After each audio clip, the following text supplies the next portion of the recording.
happen, I genuinely think we'd be more screwed than we was last time, to be honest. Like, I think if COVID-19 was to happen again, it would be 10 times worse because people would just be so non-compliant. Yeah, I know. This is honestly one of the things that worries me the most about another pandemic, because the discourse that I see online is honestly crazy. But I also think anti-vaxxers and people who like perpetuate misinformation are actually like the loudest voices. It's very rare that people go around online saying like, I think vaccines are great, blah, blah, blah, blah. So I guess like what we need to understand for next time is that pandemics aren't just about the science, they're also about how people respond to the pandemic, like you said.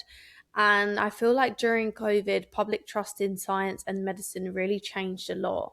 And that showed one of the hardest parts of managing a pandemic, because I think normally science moves slowly and it's mostly behind the scenes. People don't really know, like general public don't really know like what's going on. And in a pandemic, like literally everything is out in the open because like the stakes are so high and everyone's invested in like what's happening. We're dealing with a new virus, and at first we know very little, like how does it spread? Is it airborne? Can it survive on surfaces? How dangerous is it? And obviously the answers evolve as we learn more as well, because obviously at the beginning of a pandemic we just have to give very general advice, and then over time we learn more and more. Now obviously we might go back on what we've said, or we might emphasize more of what we said, and to the public I feel like that can seem inconsistent. But from a scientific perspective, updating guidance as evidence comes is so normal. But if you're not used to that,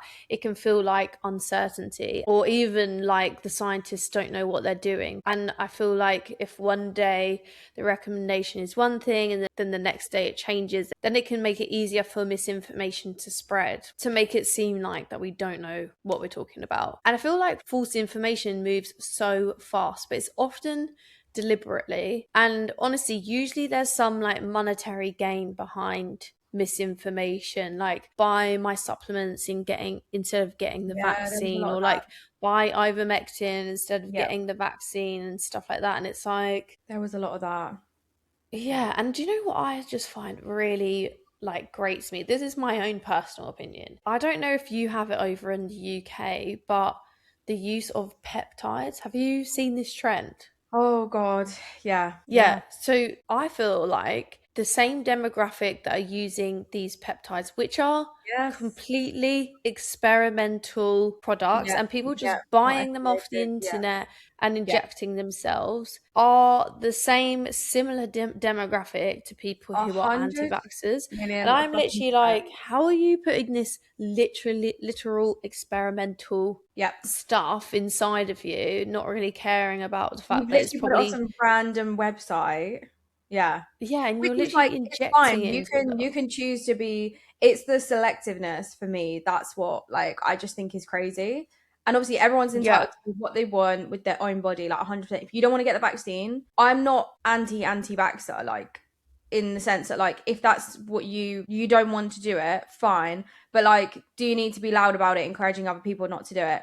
I don't necessarily think so personally. But also, yeah, it's the selectiveness for me because you don't want to do that, but then you're like, yeah, I'm just gonna go on this random car's website, order something with a load of random letters and numbers. I don't know what any of it means. It just might, give me nice skin, and I'm just gonna inject it into my body. How about you just drink some water, babe? Do you know what I mean? Just drink some water, do your exercise, get your sleep. We don't need to be injecting Yeah, I random. just think honestly we live in like this selfish world nowadays where if everything is so surface level, everything's so selfish, and it's like, yeah, you'll inject yourself with peptides, but you won't have a vaccine to save your 80-year-old granny from getting COVID. Like, just doesn't fucking make sense to me. Like, I don't know, it just annoys me because Yeah, like everyone's argument is always like, oh, I don't need the vaccine, like it won't kill me, blah blah blah. But it's like, it's not necessarily about you in it's this not. scenario. Yeah, It's about protecting like your 80-year-old grandparents or like your immunocompromised baby. Like, it's just, come on, let's yeah. use our brains. Let's actually be a bit more diplomatic and be part of like a culture where people look out for each other. And I But I just feel think like misinformation is a lot of polar opposite of people that. they use that as an excuse. So I feel like a lot of anti-vaxxers and people who are very, very loud about not taking the vaccine just are not doing it for the right reasons. It's my personal opinion. And that's my personal opinion from talking to these people. I've had a lot of conversations with these people and just their reasonings just literally makes no sense. I think a big problem is communication, right? Because I remember a really big problem with the COVID-19 pandemic was how the government presented the scientific information. Do you remember it? Like, it was a really big thing of like how, Yeah. and this is like everyone will laugh at this, but like it's reality. How their PowerPoint slides were. They made absolutely zero sense. They were absolutely awful at communicating anything to the public. So it almost makes you think, no wonder people were like, what the fuck is going on? They're lying. They don't know this. They don't know that. Because quite literally, that's how it came across when they were trying to communicate to the public. I'm like, all the amazing science communicators that we've got in this world, and that's what you put together. They should have got you and me on there, Taz. Honestly, well, actually, I think it's so hard though, because if they had me and you on there, they would have been like, "Who are these two bitches that like sound dumb as fuck?" Do you know what I mean? Like, as They don't much as even know we which know way what their we're minds talking go. about, yeah, like I don't know. I just think there's no winning, and I don't think, like, I'm not gonna lie, I don't think they realized how much vaccine hesitancy and misinformation there was ever going to be. That in itself, like misinformation online, is a pandemic in my eyes, because it's like it's so much more rife than it ever has before. I actually think now scientists' roles have shifted, or Yeah. they need to shift. Scientists just assumed that their work would speak for itself. Now there's actually a need to communicate directly, early, consistently, and that means explaining not just what we know, but how we know it, why that can change. And I think admitting uncertainty as well isn't a weakness, it's honesty. And I think that is one of the biggest mistakes that was made in the pandemic. I kind of got the idea in the pandemic that they came across like they were on top of everything, they knew everything. And actually, I almost feel like we should be like, oh, we aren't sure yet, but we're going via these guidelines, which what we used in the past and whatever. And there was an element of that, but I just think there wasn't enough honesty, to be honest. Yeah. And I think it has to be communicated really carefully, otherwise people might interpret honesty and like uncertainty as incompetence or deception, which honestly is half the reason we do this podcast, because we're two girlies in science trying to be a reliable corner of the internet. Like, we're trying to be your like older sisters or whatever, or like you're two like scientists 100%. trying to communicate this stuff and trying to be like personable. And there should be more of this in science. Like, I'm sorry, like more 100%. scientists need to be getting online and kind of providing a reliable source of information, because there's so many scientists out there. Like, just get online and start 100%. I feel like you'll relate to this, but like ever since I started in science, I've always thought this from the get-go, like, why is science communication not a bigger thing? This is quite literally how we became friends and how this, like you said, this podcast was born. But I'm such an advocate for science communication. I think it's so important. I think everybody should learn about science communication and be passionate about it, because it's such a big, important part of your career in general. Another thing on top of that is representation in science. Obviously, we've had conversations about, you know, the concept of the leaky pipeline. Like, once you get to professor level, definitely there's less women in general. But I agree 100% with what you're saying. Like, there is other groups of people who are more underrepresented. 100%. Yeah. Anyway, this was a really interesting episode. Do you know what, guys? Actually, before the episode, Taz was like, oh, I don't know if this episode is really boring. This episode was absolutely not boring. I really enjoyed it. I think, like, when it's a topic that's really close to your topic of expertise, like, sometimes it's really easy to be like, oh, is this topic not going to be interesting? Is this engaging enough? But I actually think this episode was really interesting and definitely sparked some really good conversation about some important topics. So thank you so much, Taz, for this episode. So yeah, conclusion is, what if there's another pandemic? Well, not what if, just in case when, which is scary. But guys, let us know your thoughts on this episode. You can comment on this episode if you are listening on Spotify, or you can DM us on Instagram or TikTok at soculturedpodcast. And if you enjoyed this episode, or you're enjoying this season so far, then make sure you guys give us a rating or a review on whatever podcast platform you are listening to us on. But don't worry, the episode is not over yet, because we have a really juicy listener story to get into. This episode is sponsored by Cite, the smart citation tool for your everyday research needs. Taz, I don't know about you, but I think Cite really sets itself apart from other citation and reference tools. Yeah, I feel the same. With Cite, not only do you have access to over 250 million papers, but it can summarize a paper into a report, format citations, and more. Yeah, and not only that, but I also love that you can connect it to tools like ChatGPT, Claude, or Copilot, and it basically just upgrades how those tools actually handle research. Yeah, so instead of getting a general answer, your AI is actually searching through a huge database of research papers. And the key thing is it's not just looking at the titles or abstracts, it's searching inside the full text. Honestly, it's such a slay, because it just makes such a big difference, because a lot of important details don't really show up in abstracts, and I feel like most tools just miss that completely. On top of that is the smart citations feature, which I think is one of the most useful features, because it doesn't just show how many times a paper's been cited, it also shows how it's been cited. Yeah, you can see whether other researchers have supported the findings, contradicted them, or whether they've just mentioned them. So it gives you a much clearer picture of what other experts in the field feel about it. It also helps with access. So if a paper is available to you, Cite will help you get the full text. So if you want to try it, you can head to cite.ai, or you can find the link in today's episode or video description. Setup only takes a minute, and you can use the code on screen now for money off. And thank you so much to Cite for sponsoring today's episode. But for now, let's get back into it. but I'm worth it, 'cause I'll slip into your dreams tonight. Oh, so give me your all. Okay, so the tagline for today's email says, I have a lab connection that has got very suspicious. So it starts off by saying, hey, first of all, I just want to say how much I've been loving the show. Thank you so much. So I've got a story for you and I really need your opinions. I'm also oh my gosh, Taz. Okay, it says, I'm also a STEM content creator. I'm like immediately like, who could this be? Interesting. So we have another STEM influencer who has wrote in. We're going to have to be trying to guess who this is now. It says, one day I got a notification that someone had followed my public page. That happens all the time, so I didn't think much of it. But then I noticed the same person had also followed my private account, which isn't linked to my public one at all. This immediately made me wonder how he even found it. We'll call him Gavin, obviously. It says, I accepted Gavin's follow request because I thought I might have done some workshops with him in the past. Soon after, he messaged me about a lab where I had done work experience that I'd posted about on my public account. And he said he'd also done work experience there and asked how I'd found it. The message itself seemed fairly normal, although he added a lot of extra letters at the end of his messages, being quite obviously flirty.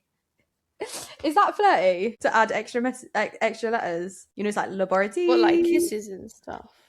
Oh, no, I think it's just like, you know, when people are like, hi, and they put like loads of eyes. Oh. Like, hi. Oh, I don't know. Is that flirty? Hope it's not.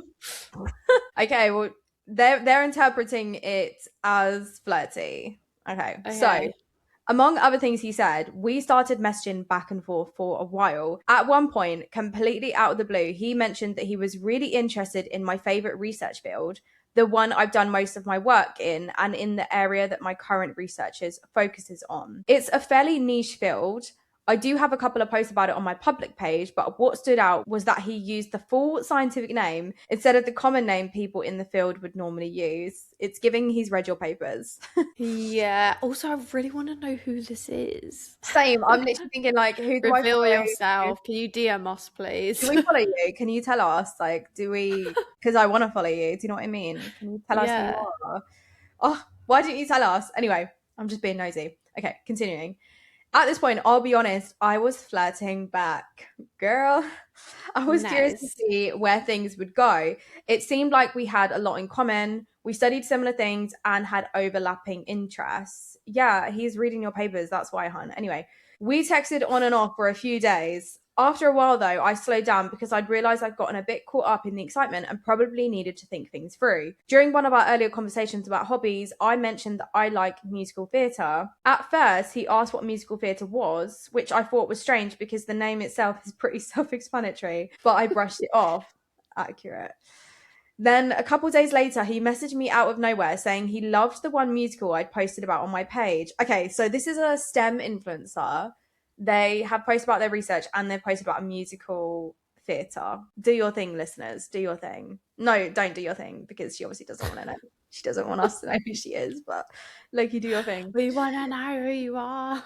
Oh, it says, I'd used a song from it as the soundtrack for a video about my research. This is getting specific. Oh my gosh. Okay, that was the first moment where alarm bells really went off in my head. A few days ago, you didn't know what musical theatre was, and suddenly now you have a favourite musical. To be fair, it's a popular show. It's giving stalker. Yeah, it's given the girl who got catfished by her PI. It's given that. To be fair, it's a popular show, but still, now you might be wondering why I didn't just stop messaging Gavin right there. The situation gets a bit more complicated because of another person. We'll call him Dave. Dave and I are in the same university course. We're in the same friend group and study group, and we hang out a lot. For about a year, we've had this teasing, slightly flirty dynamic, lots of joking insults and banter. But only a few weeks before Gavin messaged me, I realised that I actually like Dave. After my first long conversation with Gavin, where we messaged almost non-stop for about 2 hours, I started replying less. I felt bad because I didn't want to lead him on while I was still figuring out how I felt about Dave. When I showed the messages to some friends, they noticed something else. Gavin constantly complimented me in a really over-the-top way. Things like, wow, you're such a genius. I could never be as smart as you. Your research is so amazing. But whenever I tried to compliment him back, he would shut it down and say he could never compare. Looking back, that level of praise felt a bit like love bombing. Listen, you said it because I was about to say that is love bombing 101. I know love bombing when I see it because I've been a victim of it many a times. that's another story.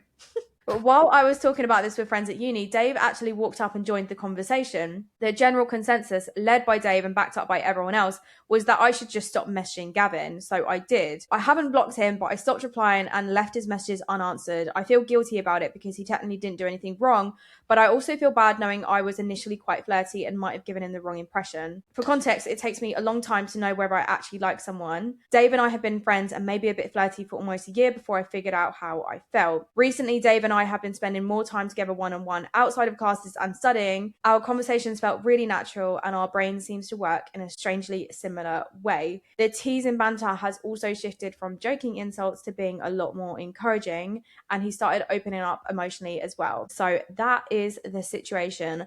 What's the verdict? Are we Team Gavin or are we Team Dave? Wow. This is intense. So we have kind of a love triangle, shall we say, but it's not really a love triangle, but it kind of is. Mm-hmm. Okay. Taz, initial thoughts. What are we thinking? Completely to sack off Gavin. Sack off Gavin. Yeah, I'm with you. He sounds like a love bomber, and he sounds like he's a liar as well. I think he's making stuff up and like he's trying Also, to. hate to say it, genuine. but you don't owe this person on the internet anything.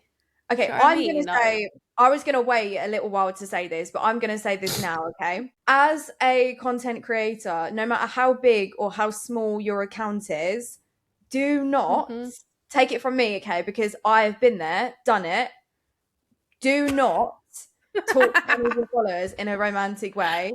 Do not talk to any other content creators in a romantic way. Don't do it. That's my advice, because I'm telling you right now, it's just not a good idea.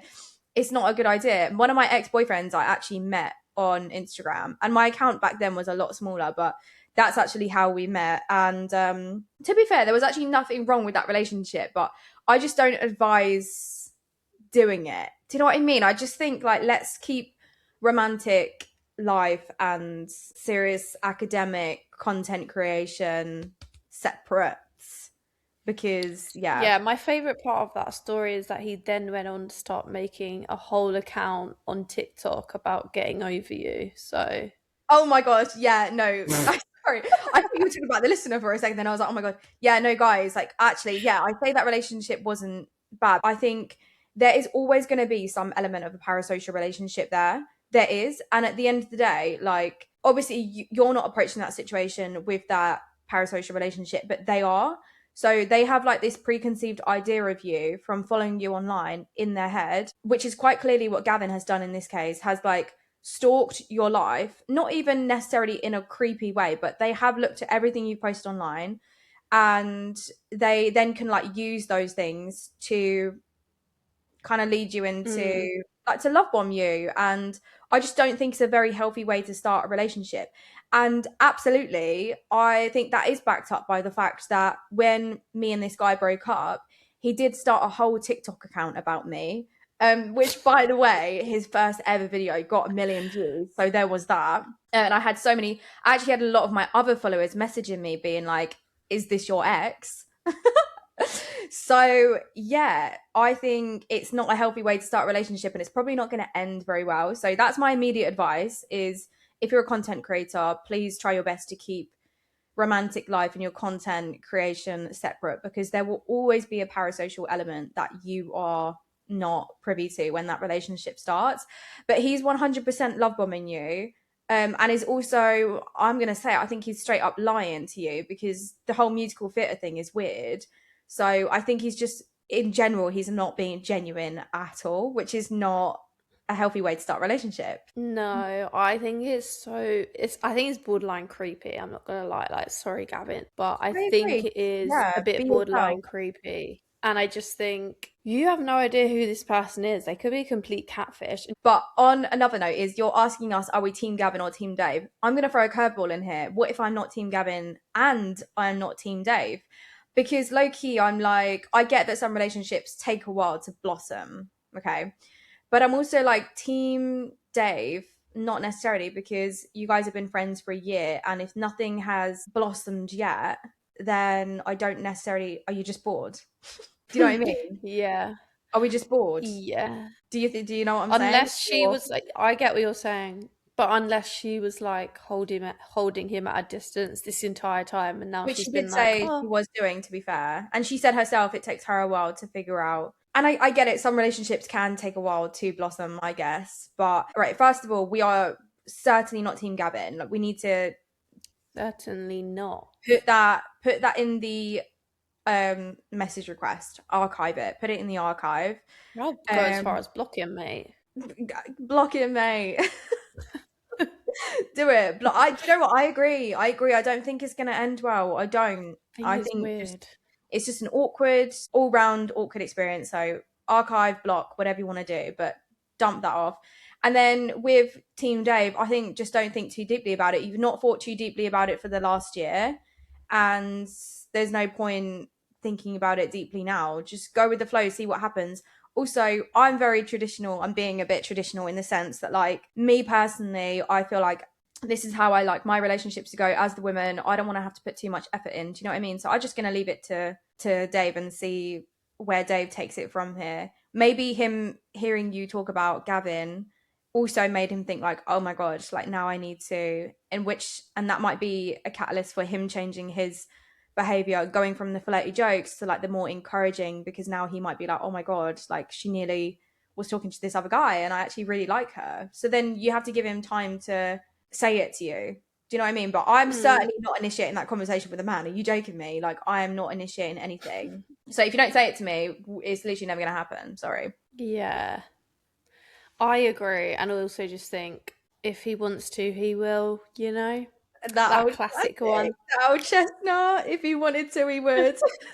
But I do feel like you need to leave hints. Like, if you're so Team Dave, then you need to leave hints and be like, I don't know, sit on his lap occasionally. Oh my God, I was not expecting that. Jesus Christ, Al. What, in the middle of the lab? We're just going to sit on his lap? Like, on his lab bench? We're sharing a lab bench today? No, you've got to flirt hard, playfully sit on his lap, you know? God. I'm sure they meet up outside of the lab, so... Yeah, no, they do, do. Okay, you're a hardcore flirter. I'm not that hardcore. I think I play like hard to get, but unintentionally. But then sometimes like I actually don't want you to get me, and then they're like, "Oh my God, you're playing hard to get," and I'm like, "No, I'm literally not gettable. Like, leave me alone." But I'm more of a like on the down low flirter. I think like I like a little bit of eye contact, and that's it. That's it. I ain't sitting on that's it. Just eye contact. Just eye contact. Sit there.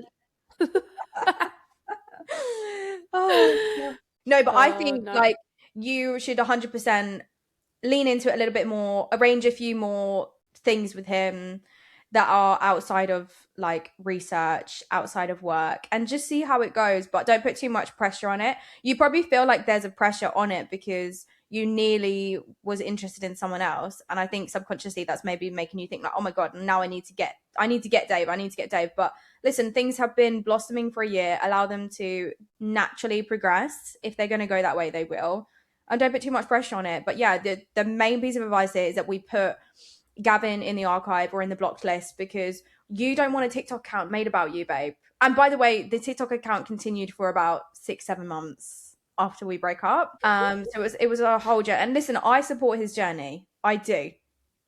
I supported his journey from the start.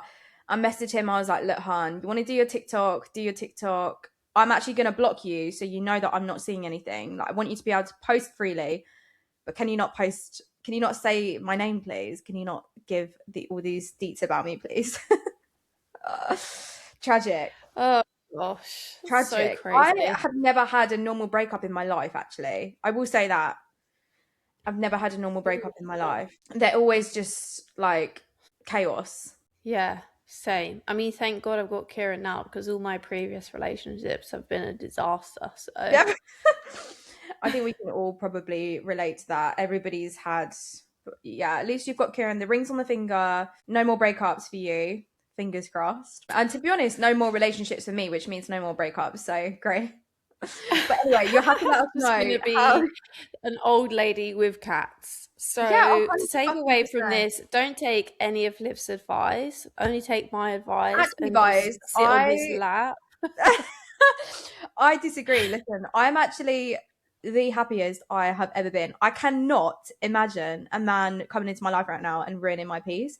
And so Perfect. that could be you. If unless you want to be sitting on people's laps, then it might not be you. Look, she might want to sit on Dave's lap, in which case I say go Go for for it. it. If you want to sit on his But lap, yeah. babe, fucking go for it. If you want to sit on his lap on the lab bench, go for it. I support it. The only requirement is that you must write in and let us know how it goes.